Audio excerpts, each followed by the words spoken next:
Welcome to Brand Lab. Thanks, Jeremy. I think you might get a special badge, Jeremy, because I think you've been to all three now. I might need to make up a badge. Hi, Sam. Nice to see you. Welcome. Nice to be at my first Brand Lab. This is your first Brand Lab. You'll get the badge at number 3, I think. Can I just say, I had completely forgotten about this, and a thing just popped up. Yeah. Very good notifications. It's very efficient. Thank you very much. I know you were mentioning that in a meeting we were at the other day when it was told it was far too complicated to have efficient notifications. Yeah. Right, I'll keep adding people in. Hi, Paul. Nice to see you. Welcome to Brand Lab. Just going to keep letting people in. And how are you, Paul? I think I might see you tomorrow. Oh, you're on that silent button. Hello. Hi, Andrew. Nice to see you. Thank you for joining us this afternoon. I think there's going to be a couple more people before we crack on. So how are you, Paul? Yeah, I'm good. Can you hear me now? Good. Yeah, rainy Greenwich. I know that you're very close to me. I don't know what it was like for you, Jeremy, in lashing earlier. Yeah. And Andrew, how are things up north? Yeah, decidedly British. It's raining with the sun out. Decidedly British. I'm up to Sheffield on Saturday for the day to celebrate Jubilee with my mother, who's going to be 85 on Saturday. So I'm predicting rubbish weather for the weekend. Anyone else got any plans? For the Jubilee? Yeah. No. No. No bunting on my house, I'm afraid. No flag waving. No, definitely not. It's a touchy subject, isn't it? I mean, it's an interesting from a brand point of view. You know what you think about the monarchy. I'll be very transparent. I'm probably indifferent, but I don't mind them. I don't really have a big anti-monarchy streak in me, really. It's just. I'm going to say, I think the Union Jack, if you could discard all the stuff that comes with it, is a design classic. It's absolutely beautiful. It's a very, I understand it almost entirely by chance. It's a beautiful image. And when you see like 500 flags, it pops out. I think it's a very, very good point. It is one of those, it's quite a clever design solution, really, wasn't it? Yeah. I don't quite understand how Wales fits into it, but, it works. Well, it doesn't. Wales doesn't fit. Yeah, but maybe there's a broader question there. Yeah, and that's probably why I'm not going to be celebrating the Jubilee. Which part of Wales are you from originally then? I'm from South Wales. South Wales. I'm quarter Welsh, being a Davies.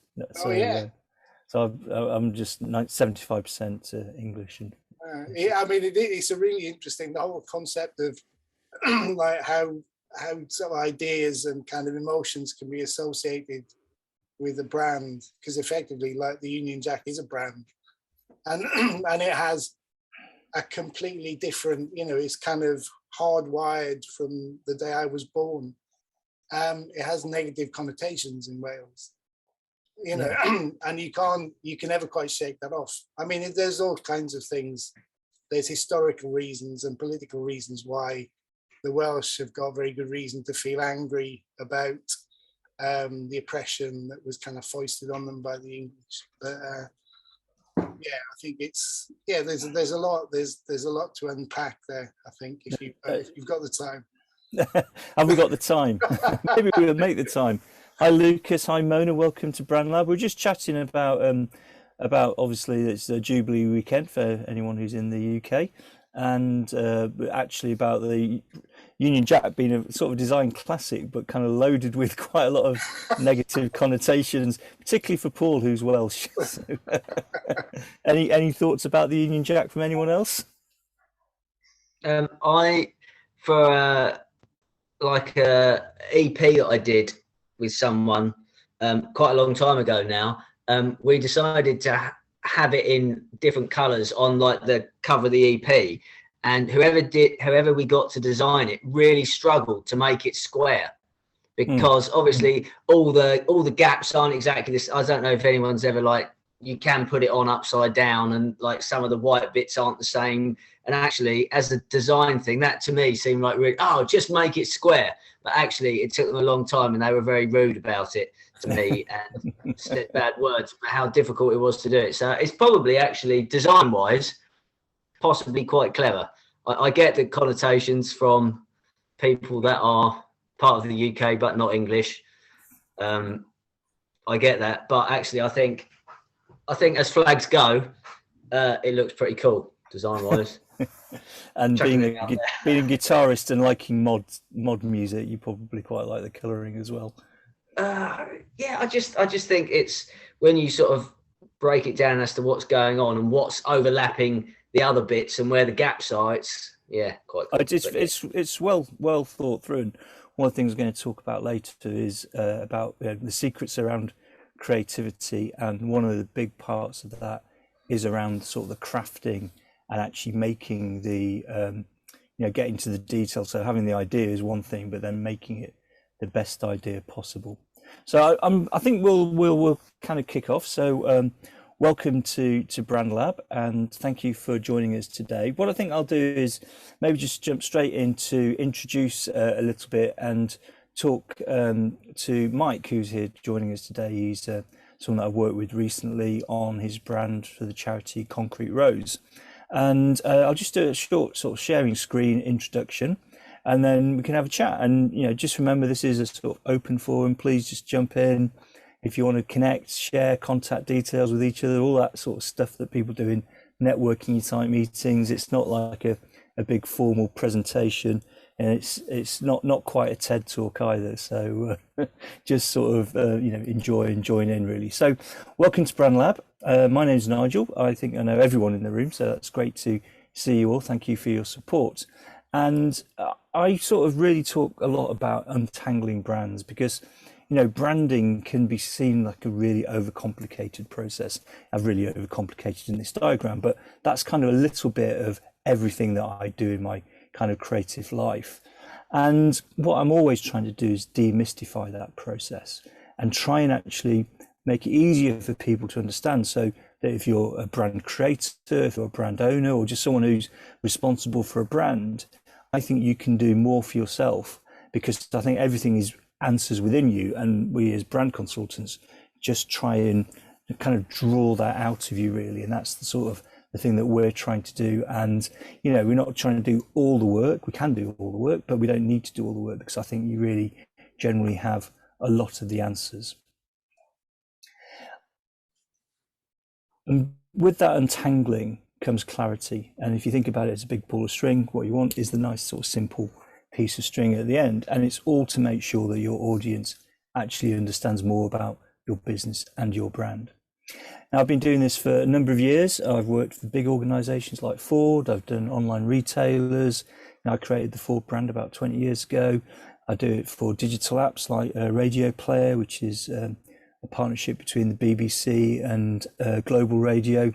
But I just work directly with these businesses as an independent consultant, sometimes sort of supporting other people and their teams. And I do a lot of stuff around architecture, identity, strategy, naming, those sorts of things, as well as helping kind of independent business owners, entrepreneurs, and get people sort of set off in the right kind of way. If you've been to one of my presentations before, I kind of always start with this, is that it's really important to understand what a brand is. Most people will have their own version of what a brand is, but I talk really about the emotional connection that you get with a product or service. That is the most important thing. It doesn't matter whether you wear Nike or whether you wear Adidas. If you've got an emotional connection with that product or service, the brand is starting to work well. I don't drink Starbucks. I do drink Costa. I will walk past Starbucks to get to a Costa. So with that understanding about brands, there's lots of different things that you need to sort of try and articulate. And we'll be going into this a little bit more detail when we chat to Mike in a bit. But I've got a model. Everyone probably has some sort of model. Mine's the brand owner. It talks about the vision, the position, the offer, values, and the mission, and then the jammy center. And if you can articulate all of those things about your business, then you start to get a brand that really will start to resonate with the audience, because it's been thought through. And the point of what we're going to talk about a little bit today is that you don't need to spend hours and hours and hours, or weeks and weeks and weeks, months and months and months, millions of pounds doing this. You can do it quite quickly by asking the right questions.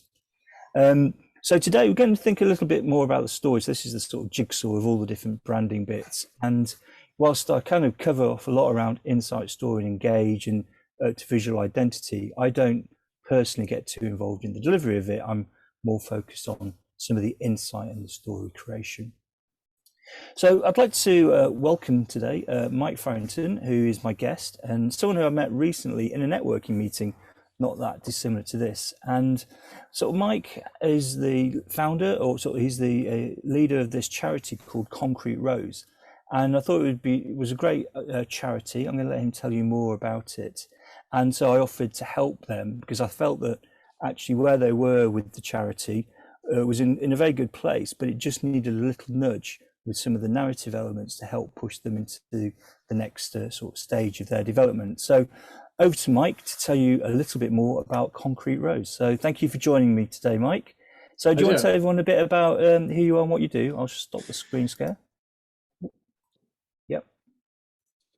Yeah, absolutely. So yeah, Mike, I run an organisation called Concrete Rose, and essentially what we do is we provide supported lodging placements for vulnerable young people. So if you're particularly thinking about young people who are care leavers or unaccompanied asylum-seeking children or leaving vulnerable home situations, a transition between care or home and into kind of semi-independent life can be a big step and a bit of a cliff edge and a really tricky one. And I've worked 20 years with at-risk young people and found lots of young people would move from tricky home situations or care into large impersonal hostels, and the wheels would fall off, and there's lots of risk and not enough support. And I thought there's got to be a better way of doing this, and did a bit of research around that. And so essentially what we've set up locally is what's called a supported lodging scheme, similar to fostering or similar to the Homes for Ukraine scheme that's recently come on board. But we find individuals, families and couples who have a spare room and want to make a difference, really. And then we put young people in that spare room and pack loads of support around the hosts and also around the young person. So hosts get lots of training, on-call support, a small financial remittance, and then all young people get a kind of designated youth worker. So the idea just to help that process between being quite young and vulnerable and being a bit more independent and a bit older and maturer, and yeah, trying to improve outcomes, really. I mean, if you think about care leavers, a third of care leavers are going to be homeless within 2 years of leaving care. And for me, that's just a bit unacceptable. And I think a lot of it's because the transition is really hard. So we're trying to make that transition a bit easier and more secure. Thanks for that. And I think, you know, from a brand point of view, obviously it's a really important thing that you're doing, you're establishing. Do you see yourself, Concrete Rose, as a brand? Did you think of it in those terms, or more? I know it's a CIC, a community charity, but you know, how do you view your organisation? I think probably not originally. I'd worked with young people for a long time, and I just saw the need and wanted to respond to that need by setting something up. I think as I went on the journey, I realized how important that was to create a brand that people could trust and kind of buy into, because our whole model is very reliant on other people outside of ourselves, particularly hosts who are willing to open up their home to young people. And unless they have trust in the brand and see it as a robust thing, which is equally kind of exciting for them and fits a kind of inner desire, I think, to make a difference, then we won't attract hosts on board, and therefore we can't support young people. So I think it took me a while to realize how important that was, and a while to realize that my probably main task as overseeing the organization was to market what we're doing, even though I had no marketing experience and didn't particularly enjoy that side of things. And you say you're not from a marketing background, so you're emotionally connected to the subject, but not necessarily used to trying to get people to bring that emotional connection. And it was interesting when I first met Mike, it was about the time, probably towards the start of the Ukraine war, if anyone can remember that far back this year. And it was noticeable that at the same time as Mike's there trying to get people to support and host vulnerable young people in the UK, which is proving more challenging than you might want, whilst you don't have, you're not trying to host hundreds of people, you're looking for hosts for like 3, 4, 5 people. It was the same time as everyone reached out to try and support people from Ukraine to have houses, and there was literally hundreds of thousands of people saying, we'll support someone, we'll support someone.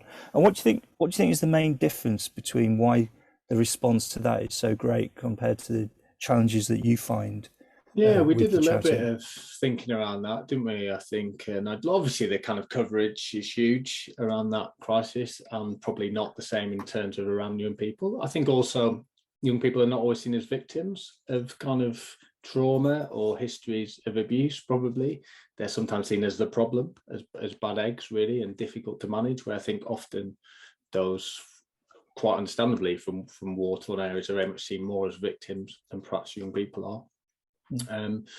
So I think those were some of the things, and also obviously we're small and new and pretty inconspicuous, so that makes it kind of hard for us to be seen, I think, in the kind of options of how to support others. And then when we met and we were just having a chat, and I sort of instantly thought, well, actually, I could probably help you with some sort of advice. Were you thinking, were you in a mindset at that point that you were saying, I really need help and support, or were you thinking, I'll just carry on and keep on doing what it is? I think I was definitely in a point of needing, wanting support, because it was proving difficult to recruit hosts, very difficult. Yeah. As Nigel said, we were only hoping for 10 in the year, and we were at, I think, 1 at the time. So it was proving very difficult, and I just realised marketing was probably the key thing that I needed to devote my time to. So definitely looking for support. Yeah. So I'm just going to share with everyone just a little bit of kind of this is really just a snapshot of how I worked with Mike, and it's around giving some direction to the brand, really. So it's not a deep dive into visual identity. It's not about logos. It's not even at this stage about the sort of the whole visual style of things. So the first thing I did 3 things, and these are all done quite rapidly, really. First off, there's an online questionnaire that Mike needed to fill in. So, I don't know how long did that take you to fill in, do you think? Just asking these 6 questions, really, about your brand. I think probably 15, 20 minutes. Yeah, and they're all things that you should know because it's your charity and your business.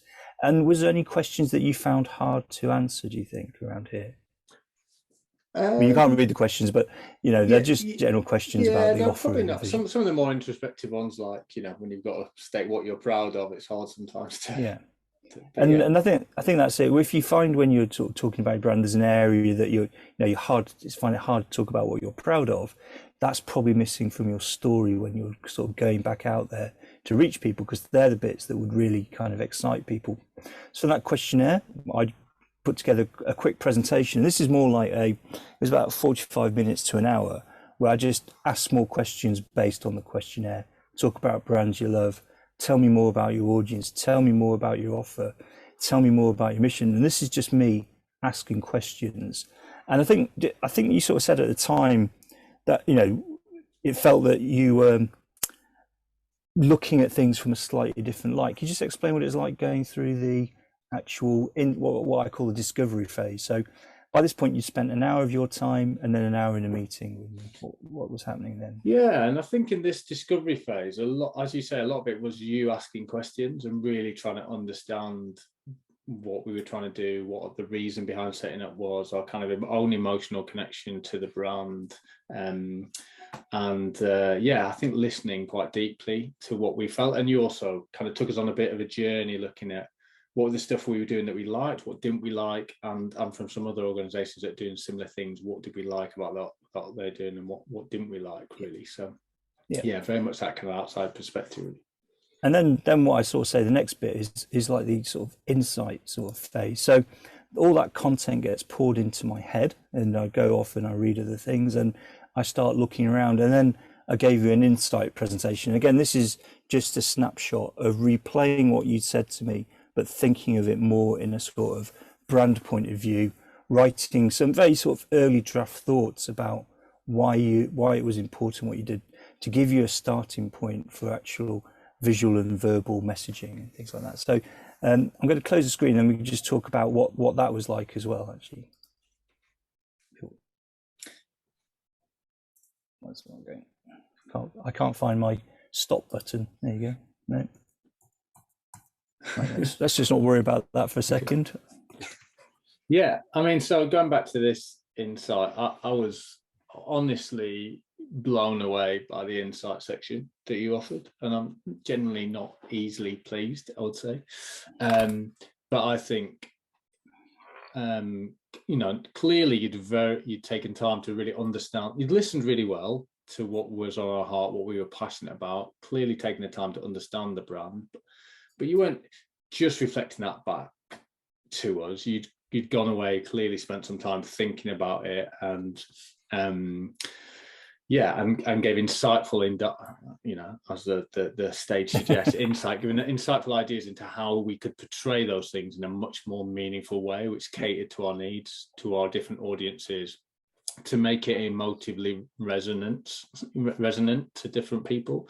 And yeah, yeah, surprisingly good, Nigel. I couldn't believe surprisingly good. Thanks. You know, I don't know what that means, but I couldn't kind of believe. I think we'll take that as a near compliment. Surprisingly good. I couldn't believe how you managed to not only listen deeply to what we were saying and understand what we were saying, but also reinterpret it in a new way. I wasn't expecting that level of kind of information. And I think the interest. Can I ask a question? Absolutely, Paul. Yeah, because this is almost, it feels almost like the therapeutic process with the counsellor and the client. And so did you feel like after you'd had the insights, were there any revelations that you felt about your work and what you'd been doing that came out of some of those insights? Did you see yourself with a different light? Yeah, definitely. So I think we understood a bit more how to, so Nigel talked a lot about informed approaches. So how to get across that we're quite deeply rooted in research and knowledge of young people, but in a way it wasn't scary. We talked about trauma informed before, which was quite scary to people. Trauma is quite scary, but just looking at informed was certainly, I think, a good way of reevaluating what we do. I mean, things like the values for me were galvanizing, not only to me, but to the rest of the team. So when I originally sat down and kind of on my own in a box, kind of came with some values that I thought would be good, which ended up being quite stagnant kind of sets of words, really, which didn't communicate anything. And Nigel kind of reevaluated that to talk about we are, as in quite dynamic phrases. We are, so the main one Nigel picked out, we are devoted. So instead of a brand, you know, this kind of, I don't know, value of holistic care or something that means nothing and nobody, you know, most people agree with and nobody really cares about, to have something that said we are devoted was suddenly kind of energizing. Yes, that's what we are devoted. It feels energetic. It feels something that gives the team energy as well. So things like that, yeah, were impressive. And I know there's some creatives in here and there's some sort of brand owners in here. There's a bit of both. I mean, do people find the process of looking at yourself quite difficult? Or do you like doing it by yourself, having someone to help you ask those challenging questions? Does that feel awkward? Or, like, you know, Mike obviously was saying kind of, I think there was maybe a little bit of uncomfortableness, but revelationary really for him, because I think you'd been trying with you and your team to wrestle some of these concepts before. I wonder if anyone's got a point of view of looking at themselves as a business, how you find that process. I don't think it's ever easy, you know, because you have to try and evaluate. It depends on your kind of personality, but I think you can be overconfident or underconfident, but having someone else to facilitate that is always a useful, you know, it is a useful device. And I think I go back to that kind of the therapeutic situation where sometimes you either feel awkward about showing your wares, if you like, you know, saying that I'm good at this. And you almost need someone within the room to enable you to do that, to say it's okay, you know, to say I'm good at doing this, or, you know, what I sell is what is a wonderful product, you know. And it's I think that kind of inherent, maybe it's a British nature, just kind of self-deprecate. Nobody likes a show off kind of thing. So it's, there's a contradiction. There's a bit of conflict there with actually saying that what I do is great and you should get involved. Just actually making yourself sound like you're just, showing off. Yeah, exactly. I think, when Mike said that he went through the donut questions, his hardest one was saying, what are you most proud of? And actually, the thing that he's most proud of is the thing that he's trying to encourage people to get involved in. And I think as brand owners and brand creators, we can't hold back on that. And I think, we all have, I think, that sort of element of reserve that we probably need to try and get over. So what's next then, Mike? What's going to happen next for you then? What's your big plan? So then basically we're going to implement most of what you said, Nigel, is the bottom line. I mean, there's some, retweaking and potential redrafting that we'll do, but broadly, from your input on the way we express our mission will change, the way we express our values will certainly change, and the way we express our offer, both to referrers, to hosts and to young people, will change. And I think it's much more succinct, it's much more understandable, it's much more emotive, it's much more dynamic. So I think all of those will change. And we're going to then think about how does that, so that's some of the kind of narrative we've been working on, but how does that look? What does that mean visually? How do we express ourselves a little bit different visually? How do we communicate both that stuff and what we're about visually? That's probably the next stage for us. Excellent. Well, thank you very much. Has anyone got any questions for Mike? He's going to hang around for a little bit, but we'll need to go either about the charity or about his sort of experience of trying to get a bit more clarity around how to talk to his audience. Yep. Thank you, Mike. I found that really interesting. I've had some involvement with a Hertfordshire charity that sounds very, very similar. So I was encouraged and inspired to hear your story. The question I've got is, obviously your audience is, by definition of what you're doing, spread across 2 generations at least, possibly 3. How do you go about messaging for the distinctives of those 2 different generations? Yeah, I think it's a good point, and it's working out, I think, what you need from different platforms. So originally, all the marketing we produced, for example, for hosts might be our main. So we had to realize what was our main thing. Our main thing is to attract hosts, because without hosts, we don't attract young people. But all our marketing today had mainly been stuff that I liked, which was generally kind of a hip hop nightclub theme. And what we realized was that might be great. That might look quite fresh and good for young people, but it was pointless for our hosts. And they'd be turned off by it, really. So I think we had to realize, A, what was the main priority? It was recruiting hosts, so we had to tailor it for that. And then B, which platforms would we use for which individuals? So we realized a website was not that important, although but probably things like Facebook and Instagram would probably be the ones that our hosts would engage with, as well as some kind of literature, produce literature or flyers. So we had to understand the priority and then change things based on that. I'm just going to share the screen, Sam. That might also help. Is that, as Mike said, whilst they're trying to attract an audience, but you've got to think about who the audience are that are going to support young people. They are a type of person that is willing to actually engage with these sort of challenging subjects. So there's a whole bunch of people that just wouldn't be interested. And I'd sort of come up with this way of describing Concrete Rose, and I didn't come up with the name has been around for years. And this sort of thinking about actually reinterpreting concrete as being more like urban, but it's being about real and fresh and having an edge and being bold, as opposed to what Mike was trying to do was maybe hip hop flyers, which is cool, but it's probably not the right thing to do.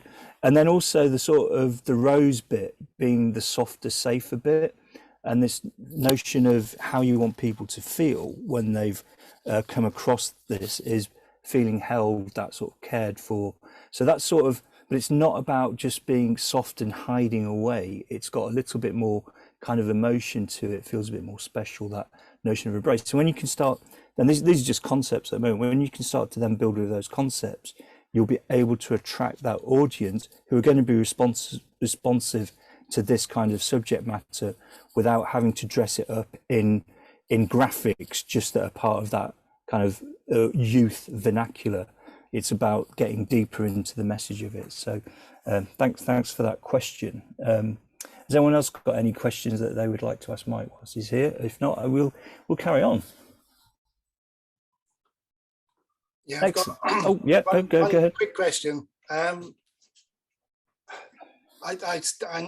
never ceases to amaze me that you're providing a service which seems to me to be something that should be provided by the government.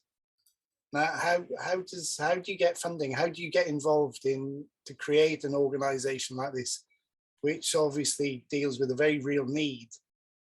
And the whole kind of, it's an area I know nothing about, so I just wondered it would be good to have a little brief explanation as to how do you do it? How do you, Yeah, I mean, it's a good question. I think, I got involved from 20 years of working with at-risk young people in the variety of organisations, Prince's Trust, pupil referral units, and then youth work, really, and just saw that as a need that wasn't being responded to. And yeah, I agree, particularly for care leavers, those in care and leaving care.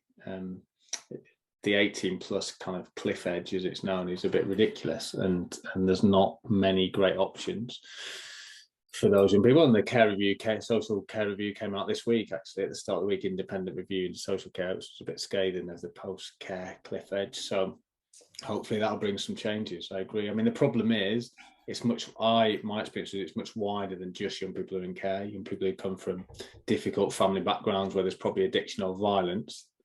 That's also a struggle when they're trying to get out of that and move and become independent, because there's not enough kind of family support or wraparound support. And you could argue whose responsibility is that. I think you see yourself as campaigning as alongside providing the support for the practical support. Do you see your role as campaigning on a wider platform to highlight awareness that these problems exist?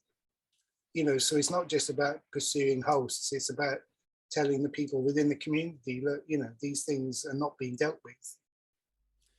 Yeah, I think that's a brilliant point, and it should be. I love working with young people and just being quite at the kind of the coal face, I guess. Yeah. That's what I want to do, make a difference where it's needed. So it's probably not my natural bent to look at the kind of, but you're right, it does need to be done because it's a bit of a kind of black hole.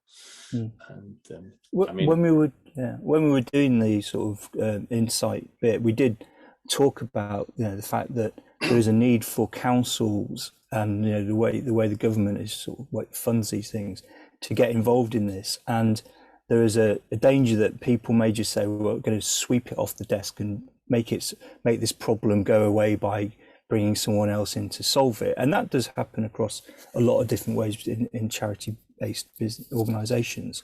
But I think what's important is that if someone wanted to sort of get across the feeling that if someone was going to work with Concrete Rose, they would have that depth of understanding that they would actually get the best advice and the best insight and having the best experiences. What I was saying is that having that combination of skills rather than just going for one thing gives the people from the councils who are funding some of this the trust that it will get delivered properly, rather than this is just this problem just needs sweeping off my desk, right, I've sent it somewhere else. And that's what we're all trying to do.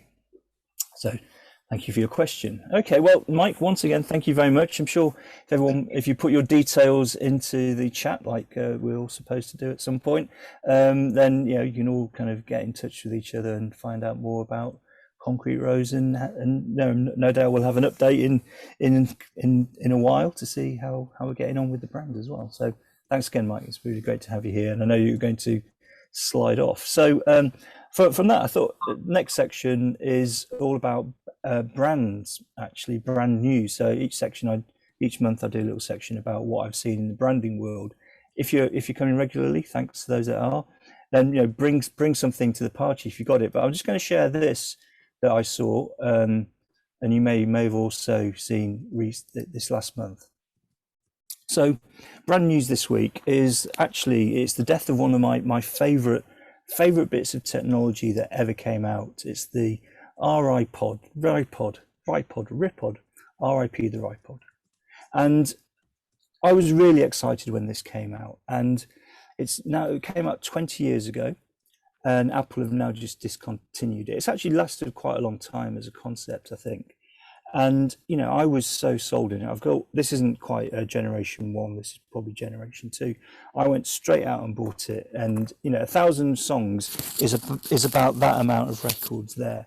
And it was just a real game changer for me. And I think, you know, what was obviously so clever about it was the really simple story that it told. When you might have seen the Steve Jobs presentation, he just pulls it out of his pocket like he wanted to do. And a few years later, he pulled the iPad out of an envelope, the presentation of it. And for me, it was just like, this is what I'd been dreaming about probably since I was 10 years old. I think, you know, Macs had always been these sort of slightly grey boxes that I'd only ever used for work purposes, design purposes. You know, the Mac 2s and all those things that, you know, that was probably the first computer that I properly used, and you could typeset little bits of things.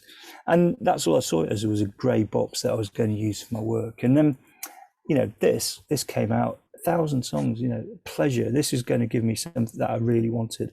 And it was just such a shift for Apple, I think, is that, you know, say hello, 1,000 songs in your pocket. Such a great, simple story that was just transformational and really inspired me. And I think that's what we're always trying to do with brands, is try and get that simplistic story, this promise that's going to excite someone about what you do.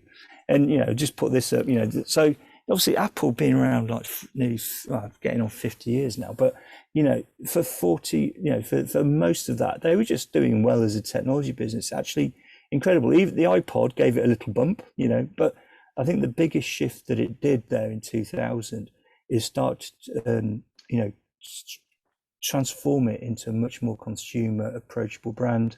iPhone got another little bump. By the time that 20 years later, after the iPod, they'd you know, gone on for like, you know, $2 trillion worth of value. And it's amazing what that little change could actually achieve in that sort of modest time compared to the rest of their lifespan.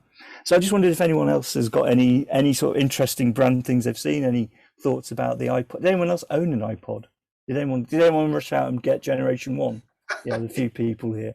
I don't think I've ever queued for an Apple product since, but I was definitely generation 1, then 2, then 3. And every time they sort of added an extra 1,000 tracks to it, you know, I just had to buy the next one. I was a total addict. That's why the share value went up.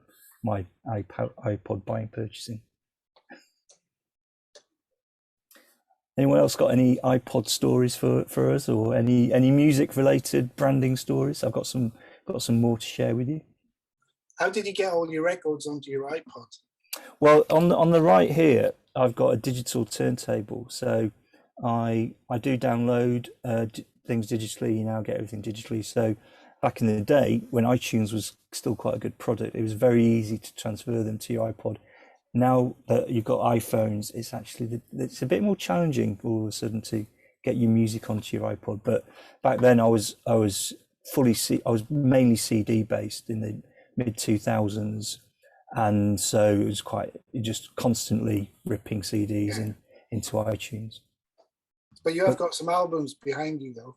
Yeah, so all these albums I got digital versions of now, so they all exist as MP3s.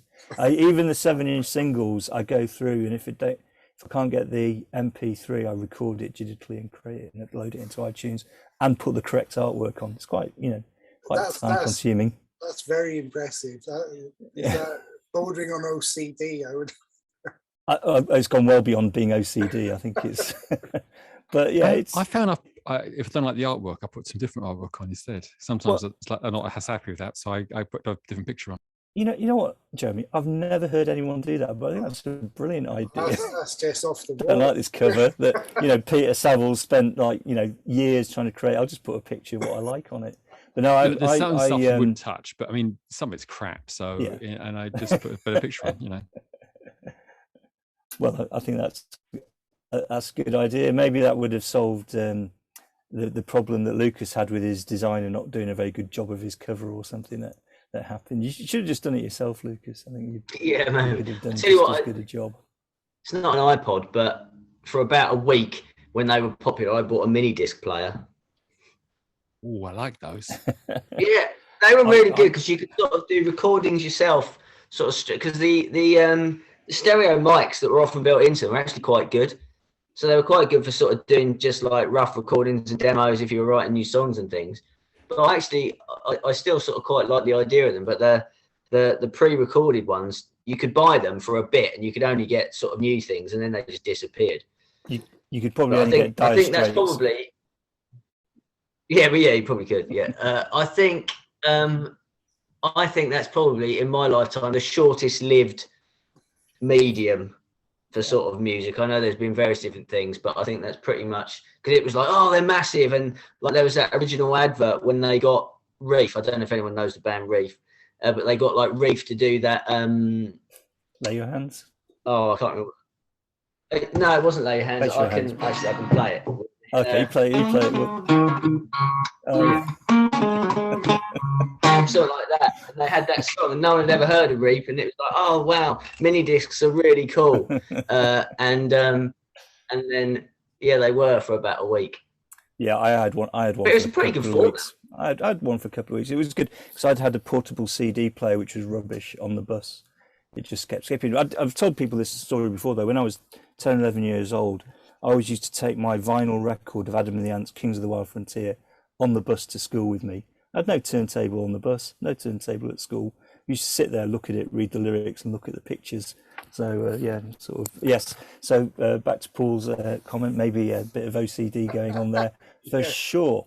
So revealing quite a lot about you. Revealing quite a lot. So moving swiftly on, I thought I sort of promised to sort of share some secrets to creativity, and this is just something that is, well, let's just hang in. So every month I'll do some brand untangling. If you've got questions to ask, please do ask me, and I'll answer them. And one of the questions I often get asked is, what is the secret to creativity? Is there a secret to it? How can we be more creative? And the sort of short answer is there is no real secret to creativity. And most people have been doing it in one way or the other all their lives. But there's also a book about it. And this was written in 1930. It's called A Technique for Producing Ideas. This chap by James Webb Young. If you can see the screen, it's a very sort of short book, big letters, small pages. And it takes you through 5 principles, which I've distilled down even further. If you haven't got time to read the book, then all you need to think about is these 5 things. It doesn't matter what creative process you're doing, whether you're writing tunes, whether you're sort of doing some video, whatever it is that you're trying to do.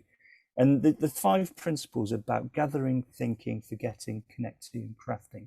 I'm just going to talk a little bit about each of those. So it's really important to always look everywhere, keep gaining knowledge, keep reading, keep seeing things, keep going to gigs, keep experiencing things. And the more you see, the more you experience, the more your knowledge increases.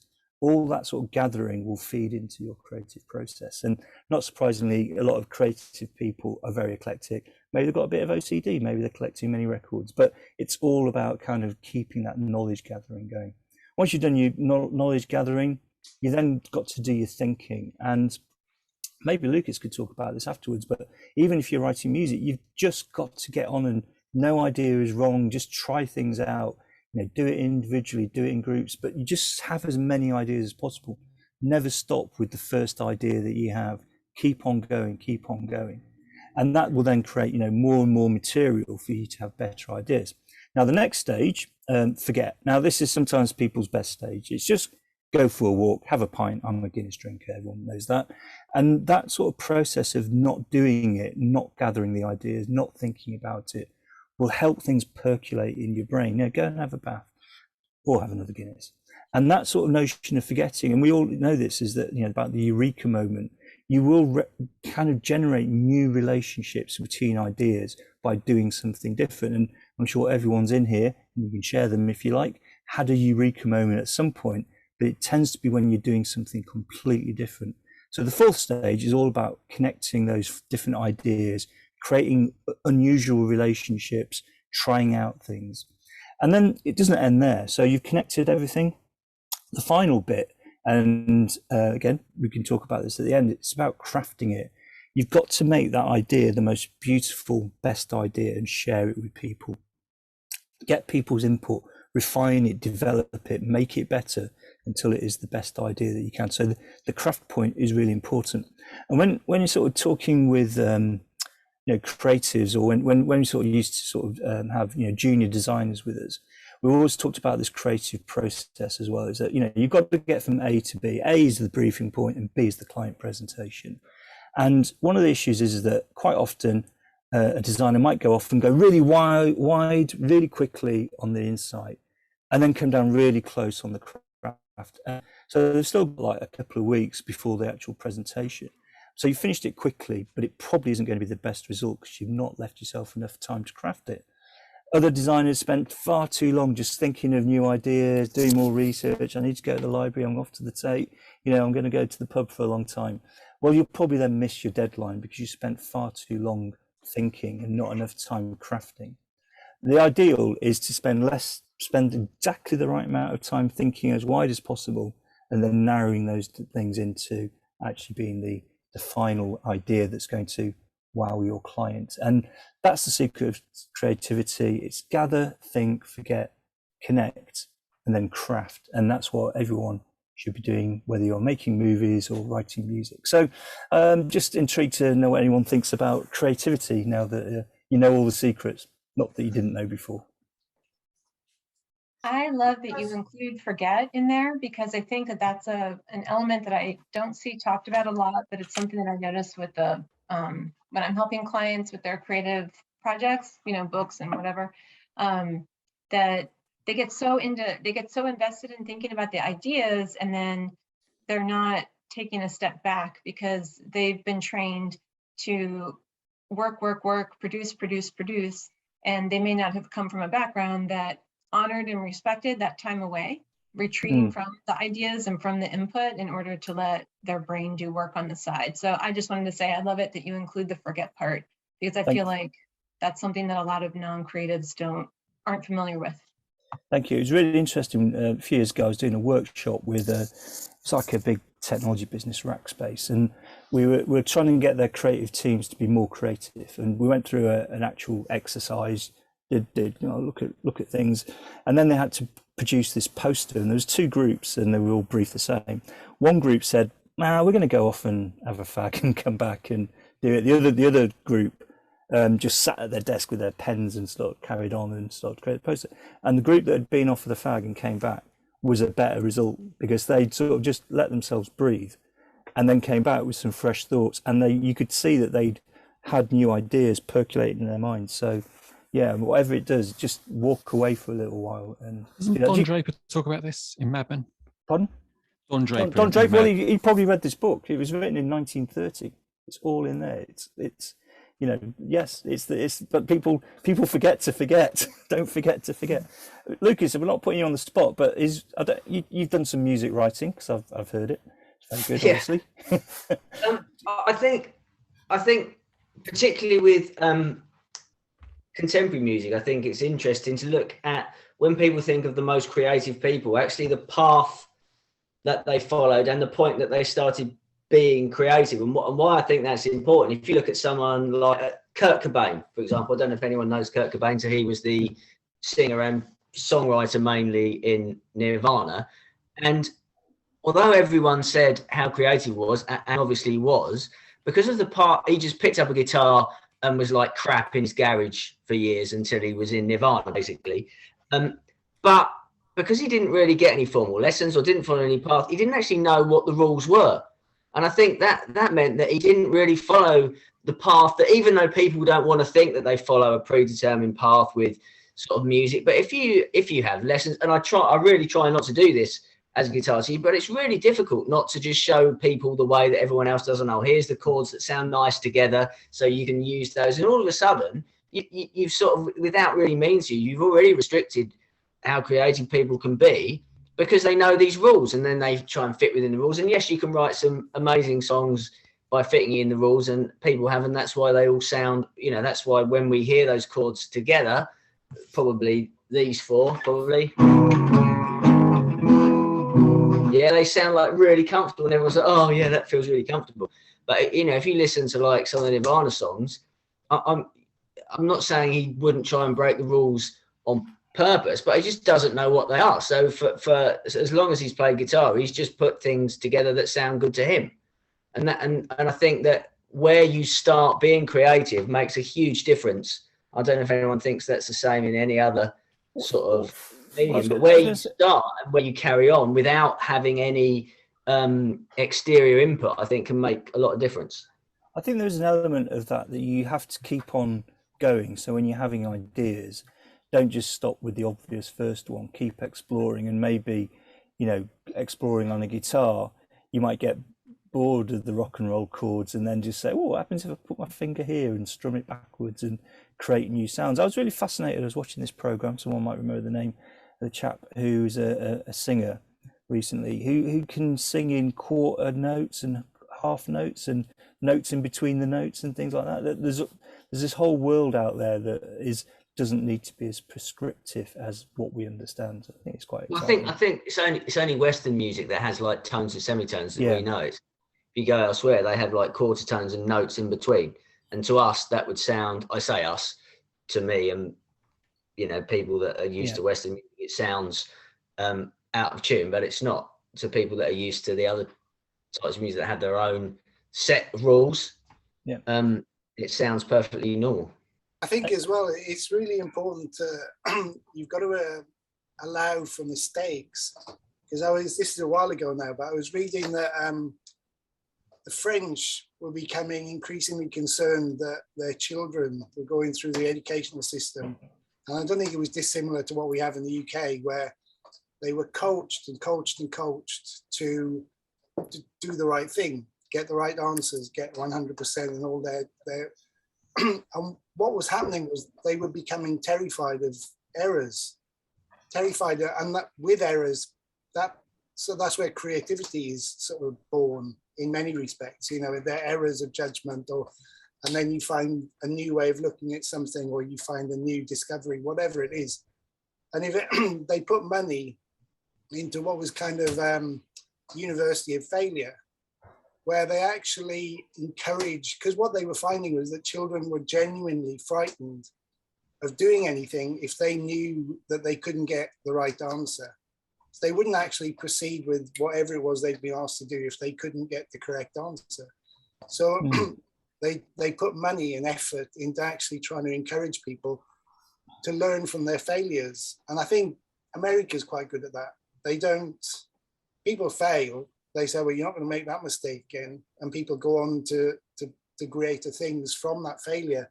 But I think in the UK, often people are kind of pilloried for their failures and not allowed to get up and, you know, and progress from that. And often they're the best. All of our kind of great inventions are often come from people's errors of judgment or of something which happens by accident. You hear increasing... Have you not seen, I think it's called The Joy of Painting or something. There's this guy with like amazing afro hair. Oh, yeah. Where he says, like when he makes a mistake, but then turns it into something awesome, he calls it a happy accident. That's right. Yeah, it's like the same thing, like happy accident. And, you know, quite often you play, when I'm playing something wrong, I always think, oh, was that actually better? I know it was an accident, but sometimes it is that thing out of the norm that you wouldn't do on purpose. Yeah. Oh yeah, Bob Ross. Yeah, you wouldn't do it on purpose, but sometimes, you know, you need to listen to that stuff that you've done by accident. I think that's true. And I think increasingly you do hear people talk about, you know, the importance of play and experimentation. I think it's hard because the UK education system is a bit regimented. And so play and experimentation, to your point, is seen as, you know, not going to get you to the end point that they want you to get to. But I think it is about ensuring that you do enough experimentation and still realize that you've got to get to an end point, you know, which is what a creative process is. I mean, I could just be creative for creativity's sake. And there's lots of people that will do that. But, you know, I'm a commercial designer, I'm a brand consultant. You know, there is a requirement for me to deliver against a deadline. I'm just going to end very, very quickly on the last part today is band news. So having gone through brand news, I thought I would share with you a record for this week. And I think because it's the Jubilee, I thought there's only one record that we could really use to celebrate this week, and in its own sort of kind of anarchic kind of way, the Sex Pistols' "God Save the Queen."